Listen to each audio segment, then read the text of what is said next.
Hi viewers, welcome to markets at 11 AM. ఇక details చూసినట్లయితే ఈ రోజు మన మార్కెట్స్ కాస్త పాజిటివ్ బయాస్తోనే ఓపెన్ అయ్యాయని చెప్పుకోవాలి. అండ్ ఓపెన్ అయిన కాసేపటికే కొంచెం డౌన్ ట్రెండ్లోకి వెళ్ళాయి. అండ్ ప్రస్తుతం చూసుకున్నట్లయితే సెన్సెక్స్ అండ్ ఈరోజు సెన్సెక్స్ 26,000తో ఓపెన్ అయ్యి ప్రస్తుతం 62 పాయింట్స్ అబోవ్తో 26,023 వద్ద ట్రేడ్ అవుతుంది.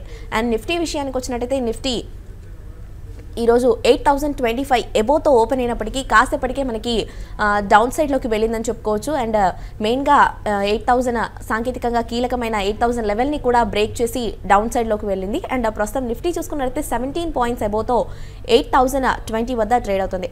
అండ్ బ్యాంక్ నిఫ్టీ విషయానికి వచ్చినట్లయితే 18,660తో ఓపెన్ అయినప్పటికీ ప్రస్తుతం 7 పాయింట్స్ డౌన్ ఫాల్తో 18,541 వద్ద ట్రేడ్ అవుతుంది.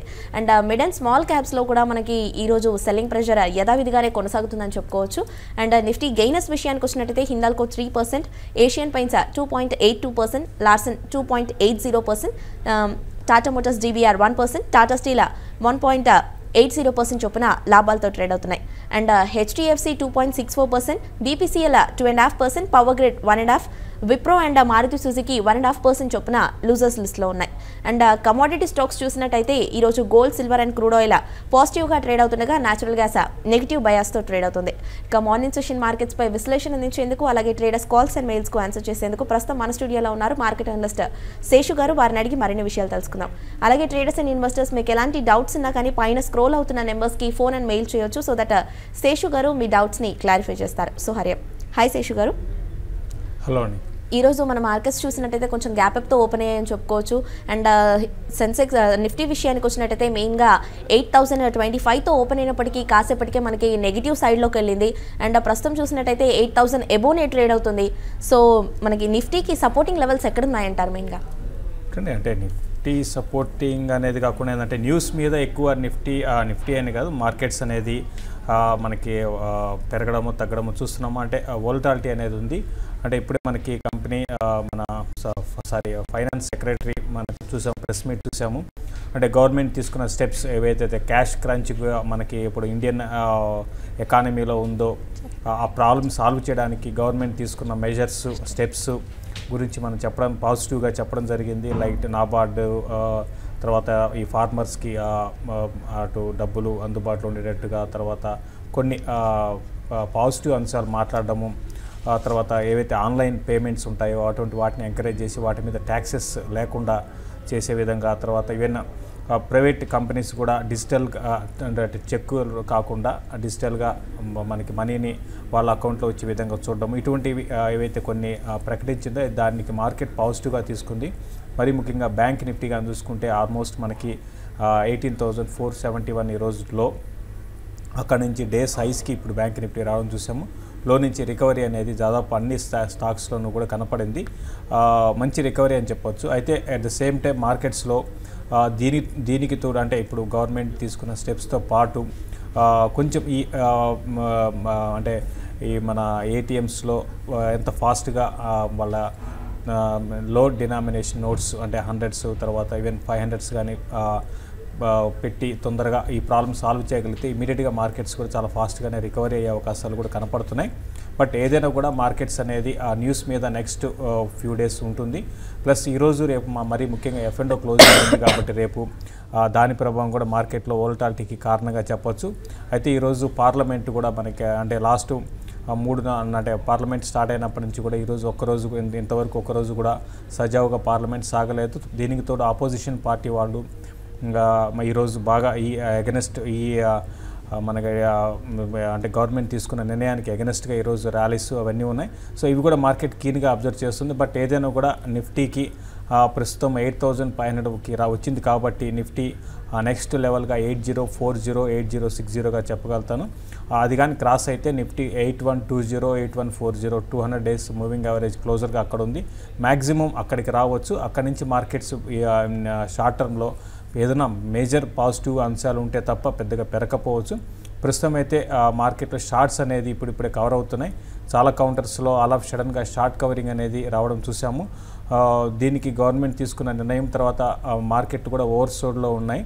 అది కూడా ఒక కారణం అని చెప్పొచ్చు. గ్లోబల్ మార్కెట్స్ కూడా చాలా స్ట్రాంగ్ ఉన్నాయి. అది కూడా ఒక కారణం అని చెప్పొచ్చు అండి. ఓకే అండి, కాలర్స్ వెయిట్ చేస్తున్నారు. ఫస్ట్ కాల్ తీసుకుందాం. బెంగళూరు నుండి శ్రీనివాస్ కాలర్ ఉన్నారు. హలో. శ్రీనివాస్ చెప్పండి. ఏం లేదండి, ఈ రిలయన్స్ ఇండస్ట్రీ ఉంది ఈ టైంలో సెల్ చేసి కొంచెం డౌన్లో ఉన్న జిఎస్టీ కానీ దివాన్ కానీ ఓరియంట్ పేపర్ కానీ రిలయన్స్ ఇండస్ట్రీస్ని సెల్ చేద్దాం అనుకుంటున్నారా అండి? సెల్ చేస్తారనుకున్నా, అదే రేట్లో ఉంది కదండి, పర్లేదు కదా. ఎందుకంటే బై చేస్తానికి నాకు వేరే స్టాక్స్ అమౌంట్ లేదు, సెల్ చేసి తీసుకొచ్చా దివాన్ కానీ ఓరియంట్ పేపర్ కానీ.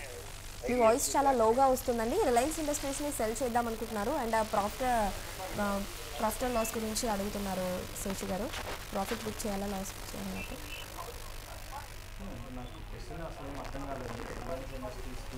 అంటున్నారో లేకపోతే అర్థం కాలేదు కాబట్టి మనం దాని గురించి ఏమీ ఆన్సర్ చేయలేమండి.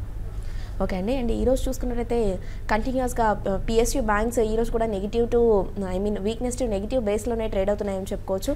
ముఖ్యంగా పిఎస్యూ బ్యాంక్స్లో చూసినట్టయితే IDBI, Canara bank, Syndicate, central bank, oriental and corporation bank మినహాయించి మిగతా అన్నీ కూడా నెగిటివ్గానే ట్రేడ్ అవుతున్నాయి. సో పిఎస్యూ బ్యాంక్స్లో ఇంకా ఈ వీక్నెస్ ధోరణి కొనసాగొచ్చంటారా? అంటే పిఎస్యూ బ్యాంక్స్ ఇప్పుడు మళ్ళీ కొంచెం పాజిటివ్గా వచ్చాయనండి. అంటే వీక్నెస్ అనేది జనరల్గా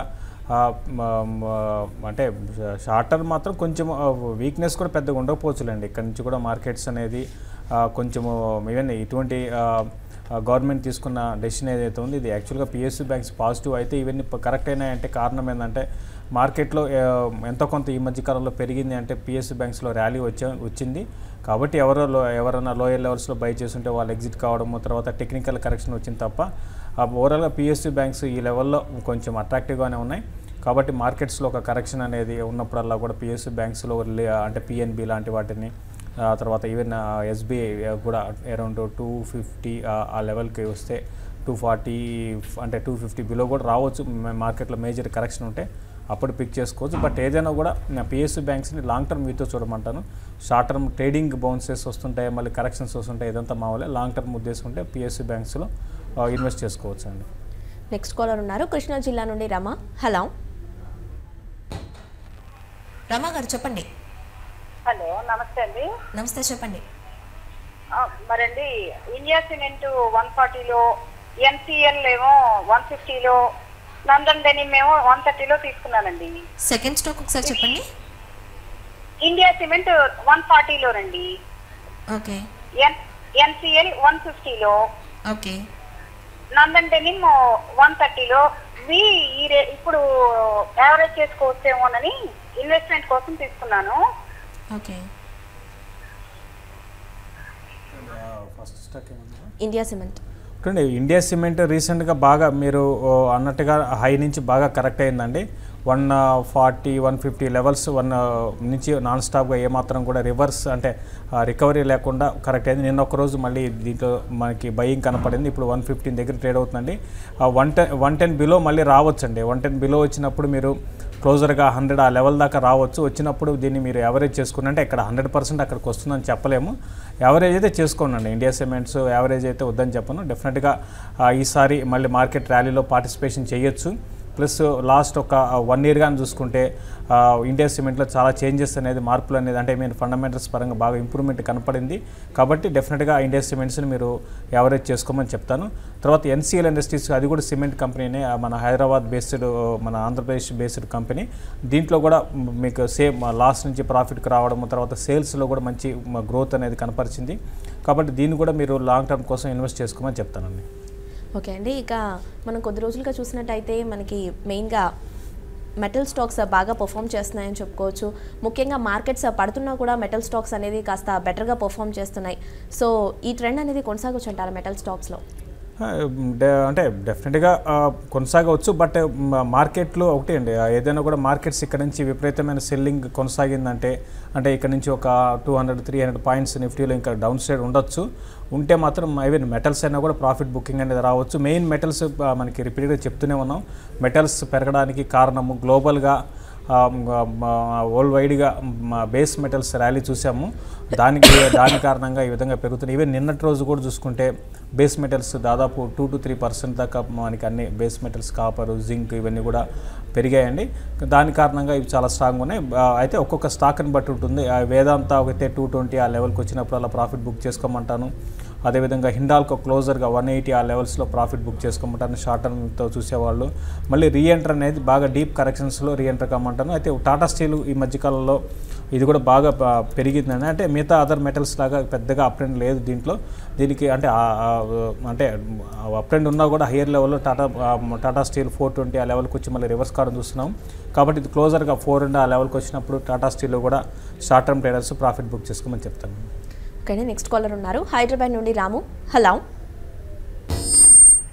రాము, అడగండి. నమస్కారం సార్. నమస్తే, చెప్పండి.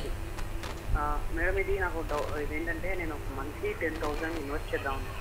మీ వాయిస్ చాలా లోగా ఉందండి. ఏ స్టాక్ గురించి అడుగుతున్నారు?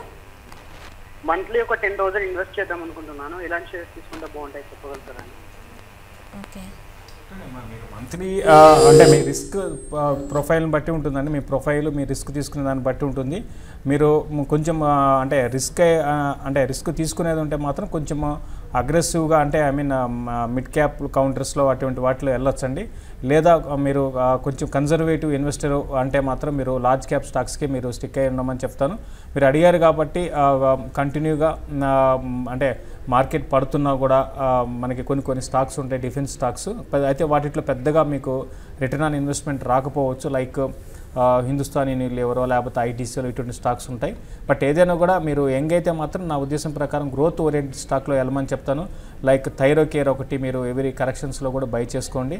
అయితే అట్ ద సేమ్ టైం మధ్యలో మీరు ఎస్ఐపి మీరు చేస్తున్నా కూడా మధ్యలో రివ్యూ చేసుకోవాలి. ఎందుకంటే ఏదైనా కంపెనీ సెలెక్ట్ చేసుకున్నప్పుడు ఆ ఫండమెంటల్స్కి ఏదైనా మార్పు వచ్చినప్పుడు మీరు ఇమీడియట్గా అందులో నుంచి ఎగ్జిట్ అయిపోయి ప్రాఫిట్ బుక్ చేసుకొని మళ్ళీ వేరే కౌంటర్లోకి వెళ్ళమని చెప్తాను. ఈవెన్ సిప్లాని కూడా కన్సిడర్ చేయొచ్చు లాంగ్ టర్మ్ కోసం అండి. ఓకే అండి, ఇక ఈరోజు చూసినట్లయితే పెయింట్ స్టాక్స్ బాగా పర్ఫామ్ చేస్తున్నాయి. ముఖ్యంగా Berger paints, Shalimar paints and Asian paints positive బయాస్తో ట్రేడ్ అవుతున్నాయి. సో ఈ స్టాక్లో పొజిషన్స్ తీసుకోవచ్చు అంటారా ఈ టైంలో? పెయింట్స్ స్టాక్స్లో పొజిషన్స్ తీసుకోవచ్చు అండి. ఎందుకంటే ఆల్రెడీ జరగాల్సిన డ్యామేజ్ జరిగిపోయింది. దాదాపు అన్ని పెయింట్ స్టాక్స్ 25 to 30% దాకా కరెక్ట్ అయినాయి. బయింగ్ స్లోగా స్టార్ట్ చేయొచ్చు. ముఖ్యంగా ఏషియన్ పెయింట్స్ లాంటి స్టాక్స్లో ఎవరీ కరెక్షన్స్లోనూ కూడా బై చేయమంటాను. 920 ఆ లెవెల్లో మంచి సపోర్ట్ కూడా ఉంది దీనికి. మరీ ప్యానిక్ వచ్చేస్తే బిలో 900 రావచ్చు. 880 ఆ దగ్గరది మ్యాక్సిమం డౌన్ సైడ్ అనేది ఆగిపోవచ్చు 880 క్లోజర్గా. కాబట్టి ఏషియన్ పెయింట్స్ని లాంగ్ టర్మ్ కోసం కన్సిడర్ చేయొచ్చు అండి. ఓకే అండి, మనం ఇంతకుముందు అనుకున్నట్టు మార్కెట్స్ పడుతున్నా కూడా మెయిన్గా ఐటీ ప్యాక్ అనేది బాగా పర్ఫామ్ చేస్తూ వస్తుంది. ముఖ్యంగా ఈరోజు చూసినట్టయితే టీసీఎస్, ఇన్ఫోసిస్ లాంటి స్టాక్స్ పాజిటివ్ బయాస్తో ట్రేడ్ అవుతున్నాయి. సో ఐటీ స్టాక్స్లో మెయిన్గా ఫర్దర్గా ఈ ట్రెండ్ కొనసాగవచ్చు అంటారా? మెయిన్గా ఐటీ స్టాక్స్ అంటే పెద్దగా అప్ ట్రెండ్ అయితే ఉండకపోవచ్చు అండి. ఈవెన్ డాలర్ మనకి స్ట్రెంత్ కనపరుస్తుంది, అది చాలా పాజిటివ్ అంశము వీటికి, ఐటీ కంపెనీస్ అన్నిటికీ. దాని కారణంగా కూడా కొంత వీటిలో బయింగ్ చూసాము. అదొకటే కాకుండా కొంచెం ఈ మధ్యకాలంలో ఏంటంటే ఐటీ కంపెనీస్ అన్నీ కూడా బాగా మార్కెట్కి ముందు అంటే లాస్ట్ ఒక 10 daysకి ముందే కరెక్ట్ అయ్యి లాస్ట్ ఒక 3-4 నెలలుగా కరెక్షన్లో ఉన్నాయి. కాబట్టి కొంచెం డౌన్ సైడ్ అనేది పెద్దగా ఈ లెవెల్లో ఉండకపోవచ్చు. బట్ రిటర్న్ పరంగా చూస్తే ఐటీ కంపెనీస్లో పెద్ద మేజర్ అప్ ట్రెండ్ అయితే ఉండదండి. కాబట్టి దాని దృష్టిలో పెట్టుకొని ట్రేడింగ్ బౌన్సెస్ కోసం ఐటీలో కొనుక్కోమని చెప్తాను. ఓకే అండి, ఇక మెయిన్గా చూసినట్టయితే ఈరోజు లార్సన్ 3.82% అండ్ పుంజులాయిడ్ అలాగే GMR infra positive bias trade అవుతున్నాయి కదా. సో ఈ స్టాక్స్ పై మీ వ్యూ ఏంటంటారు? మెయిన్గా జిఎంఆర్ ఇన్ఫ్రా అనేది ఇది పెద్దగా ఏమీ పెరుగుతున్న స్టాక్ అయితే కాదండి. అంటే ఈరోజు ఏదో కొంచెం దీంట్లో బౌన్స్ అయింది. ఇది ఓపిక ఉండి లాంగ్ టర్మ్ ఓపిక ఉంటే మాత్రం జిఎంఆర్లో మీరు పొజిషన్ తీసుకోవచ్చు. బట్ 12 రూపీస్ టెక్నికల్గా కూడా చాలా వీక్ ఉంది. 12 రూపీస్ అనే లెవెల్ కూడా కట్ అయింది కాబట్టి కొంచెం వీక్గానే ఉండొచ్చు అండి. పెద్దగా ఏమీ అప్ సైడ్ అయితే ఉండకపోవచ్చు. బట్ 10 రూపీస్ అది కానీ బ్రేక్ ఏంటంటే ఇంకా ఫర్దర్ కూడా వీక్ కావచ్చు. అప్ సైడ్ చూసుకుంటే 12 రూపీస్ క్రాస్ అయితేనే మళ్ళీ జిఎంఆర్లో ఫ్రెష్ బయింగ్ అనేది రావడానికి అవకాశం ఉంది. ఓకే అండి, నెక్స్ట్ కాలర్ ఉన్నారు హైదరాబాద్ నుండి Somu. Hello, good morning madam. Good morning అండి, చెప్పండి. నా పేరు సోము, హైదరాబాద్ నుంచి మాట్లాడుతున్నాను. చెప్పండి, ఏ స్టాక్ గురించి తెలుసుకోవాలనుకుంటున్నారు? నా దగ్గర సువెన్ 198 దగ్గర ఉన్నాయి. తర్వాత what about Prakash construction sir madam? అది తగ్గుతా వస్తుంది, రోజు తగ్గుతా వస్తుంది. ఒకసారి సెకండ్ స్టాక్ మళ్ళీ రిపీట్ చేయరా? Prakash construction madam. Prakash construction ఎంతలో బై చేశారండి? ప్రకాష్ కన్స్ట్రక్షన్ ప్రకాష్ కొనలేదండి, నేను బై చేద్దాం అనుకుంటున్నారా? ప్రజెంట్ అది 22 దగ్గరికి వెళ్ళి తగ్గుతా వస్తుంది. ఓకే. అది దాని స్టాక్ గురించి తెలుసుకున్నాం, అది కంటిన్యూగా పడతా వస్తుంది అనమాట, దాని గురించి కనుక్కున్నాం. ఓకే, షూర్ అండి. నాకు మటు సువెన్ లైఫ్ గురించి చెప్పండి మేడం. సువెన్ లైఫ్. ఓకే అండి. యా, చూడండి, సువేన్ లైఫ్ సైన్సెస్ మనం ఇంతకుముందు కూడా చాలాసార్లు చెప్పడం జరిగిందండి. సువేన్ లైఫ్ సైన్సెస్ గురించి ఫండమెంటల్స్ పరంగా ఈ కంపెనీ నిజంగా అంత పెరగాల్సిన కంపెనీ కాదు. ఆల్రెడీ మీరు ఇన్వెస్ట్ చేస్తుంటే మాత్రం ఇప్పుడు ప్రస్తుతం చేయాల్సిందంటూ ఏం లేదండి. ఎక్కడ కొన్నారు ఏంటో తెలియదు. ఫ్రెష్గా ఇన్వెస్ట్ చేయాలంటే మాత్రం వద్దనే చెప్తాను.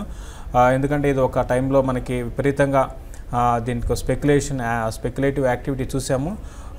ఆల్మోస్ట్ 140 ఆ లెవెల్స్ నుంచి అది 274 దాకా వెళ్ళింది. దానికి ముందుగా చూసుకుంటే 40-50 రూపాయల నుంచి పెరిగిన స్టాక్ అండి. చాలా ఎక్స్పెన్సివ్ స్టాకు. సువేన్ అయితే మీరు ఫ్రెష్గా ఇన్వెస్ట్ చేయాలంటే మాత్రం వద్దని చెప్తాను. మీరు ఎక్కడ కొన్నారో తెలియదు, అంటే మీరు ఈ మధ్యకాలంలో కొని మీకు కొంచెం ఏదైనా ప్రాఫిట్స్ వచ్చినా కూడా మీరు ఎగ్జిట్ కమ్మని చెప్తానండి. ప్రకాష్ ఇండస్ట్రీస్ గురించి అడిగారు, వద్దని చెప్తానండి. ఇటువంటి టైంలో మీరు ఈ స్టాక్స్ జోలికి వెళ్ళొద్దని చెప్తారండి. ఓకే అండి. ఫైనలీ 2 to 3 మెయిల్స్ తీసుకొని షోని వైండప్ చేద్దాం. ప్రదీప్ మెయిల్ చేశాను, భారత్ జైర్ 30% లాస్తో హోల్డ్ చేస్తున్నాను, సో ఈ టైంలో యావరేజ్ చేయొచ్చాను అని అడుగుతున్నాను. ఏ స్టాక్ అండి? భారత్ గేర్. డెఫినెట్గా అంటే మీరు ఆటో యాన్జిలరీ స్టాక్స్ అన్నీ కూడా మీకు చూస్తుంటే మెజారిటీ ఆటో స్టాక్స్ అంటే ఆటోమొబైల్ ఇండస్ట్రీ వీక్ అయితే ఆటో యాన్జిలరీ స్టాక్స్ కూడా వీక్ అవుతాయండి. మీరు ఆల్రెడీ మీరే అన్నారు 30-40% లాస్లో ఉన్నామని. యావరేజ్ అయితే చేయొచ్చండి, బట్ ఎగ్జాక్ట్గా ఈ లెవెల్లో యావరేజ్ చేయాలి అని కూడా ఎవరు కూడా చెప్పలేరండి. బట్ భారత్ గేర్ పరంగా ఫండమెంటల్స్ పరంగా బాగానే ఉంది. మళ్ళీ నెక్స్ట్ బుల్ మార్కెట్లో ఇటువంటి ఆటో యాన్జిలరీ స్టాక్స్ బాగా ఇదే విధంగా పెరుగుతాయితే నేనైతే అనుకోను. ఎంతో కొంత పెరగవచ్చు కరెంట్ లెవెల్స్ నుంచి భారత్ కేర్, బట్ ఇది కూడా బాగా కరెక్ట్ అయిందండి. వన్ సైడెడ్గా కరెక్షన్ చూసాము. ప్రస్తుతం ఈ లెవెల్లో 80 ఆ లెవెల్లో ఆగితే దీన్ని మీరు బయింగ్ కన్సిడర్ చేయొచ్చు. 80 లెవెల్గా ఆగలేదంటే ఇంకా ఇందులో ఫర్దర్ వీక్నెస్ అనేది రావడానికి అవకాశం ఉంది. ఏదైనా కూడా మీకు నెక్స్ట్ వీక్లో మీరు దీనికి బయింగ్ చేయండి. అయితే నా పర్సనల్ ఏంటంటే ఆటో యాన్జిలరీ అనే భారత్ గేర్స్ కన్నా మంచి స్టాక్స్ ఉన్నాయండి, వాటితో చూసుకోమంటాను. ప్రస్తుతం అయితే ఇది ఇంతకుముందు కొన్న పొజిషన్ అట్లనే హోల్డ్ చేయండి. ఓకే అండి. మంజునాథన్ మెయిన్ చేశారు, రిలయన్స్ ఈ లెవెల్లో బై చేయొచ్చాను అని అడుగుతున్నారు. అంటే ట్రేడింగ్ పరంగా మీరు బౌన్సెస్ కోసం అయితే మీరు బై చేయమని చెప్తానండి. 980 అంటే ఈరోజు కాకుండా ఈరోజు 1000 బిలోగానే వచ్చిందంటే కొంచెం వీక్ కావచ్చు. ఒక 1 or 2 days చూసి బై చేయండి. 980 దగ్గర స్టాప్ లాస్ పెట్టుకోండి. 1022, 1028 ఆ దగ్గర రావచ్చు. అంటే మార్కెట్స్లో మళ్ళీ కరెక్షన్ వస్తే ఇది కూడా కరెక్ట్ అయ్యే అవకాశం ఉందండి. బట్ ఏదైనా కూడా కొంచెం కాషియస్గా ఉండండి.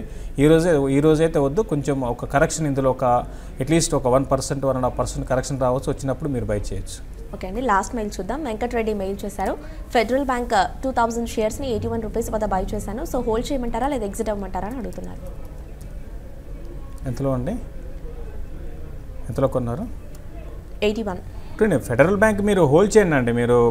మీరు ఒక 10 రూపీస్ 12 రూపీస్ లాస్లో ఉన్నారు. ఇన్వెస్ట్మెంట్కి డెఫినెట్గా హోల్డ్ చేయమంటాను. ఇప్పుడున్న లాసెస్ అనేది ఇది టైం బీయింగ్ అండి. మంచి స్టాక్స్ ఉంటే మళ్ళీ యావరేజ్ కూడా చేసుకోండి. దీన్ని ఫెడరల్ బ్యాంక్లో కూడా 60-62 ఆ లెవెల్స్కి వచ్చినప్పుడు కూడా యావరేజ్ చేసుకోమని చెప్తారు. ఓకే శేషు గారు, ఫైనల్లీ చూసుకున్నట్టయితే నిఫ్టీ ప్రస్తుతం 14 పాయింట్స్ అబోవ్తో 8016 వద్ద ట్రేడ్ అవుతుంది. సో క్లోజింగ్ వరకు కూడా ఇదే పాజిటివ్ ధోరణి కొనసాగొచ్చు అంటారా, లేదా వాల్టైల్గా ఏమైనా ఉండే అవకాశం కూడా ఉందంటారా? అంటే వోల్టాలిటీ అనేది డెఫినెట్గా మార్కెట్లో ఉంటుందండి. ఇటువంటి టైంలో వోల్టాలిటీ 2 కారణాలు. ఒకటేమో మార్కెట్స్ బాగా వీక్ ఉన్నాయి, ఇంకో కారణం F&O క్లోజింగ్ మనకి రేపు ఉంది కాబట్టి డెఫినెట్గా ఆ ప్రభావం ఉంటుంది.